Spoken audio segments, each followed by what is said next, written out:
પારડી તાલુકાના એક ગામમાં મોટી બહેનને ત્યાં રહેતી 13 વર્ષીય કિશોરીને લાલચ આપી સગા બનેવીએ છેલ્લા 6 મહિનાના સમયગાળા દરમિયાન અવારનવાર શારીરિક શોષણ કર્યાનો કિસ્સો પ્રકાશમાં આવ્યો છે. ગુનામાં પકડાયેલી માતાને જેલમાં મળવા ગયા ત્યારે મોટી બહેનને નાની બહેન કામિની કોઈ સાથે ફોન પર વાત કરતા શંકા ગયા બાદ પૂછપરછમાં બનેવીએ કરેલી ગંભીર કૃત્યનો ભાંડો ફૂટ્યો હતો.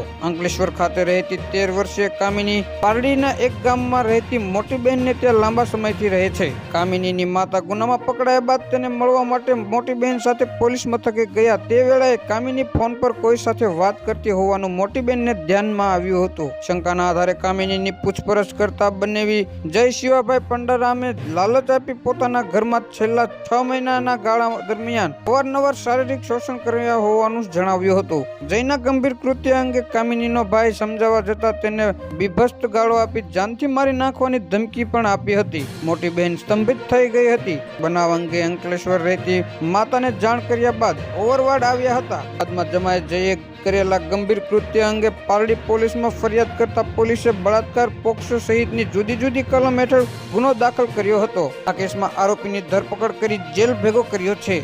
પણ અપડેટ મેળવવા માટે અમારી ચેનલને લાઈક કરો, સબસ્ક્રાઇબ કરો અને બાજુનું બેલ આઇકન પ્રેસ કરો, જેથી કરી અમારા હરેક વિડીયોની નોટિફિકેશન તમને મળતી રહે.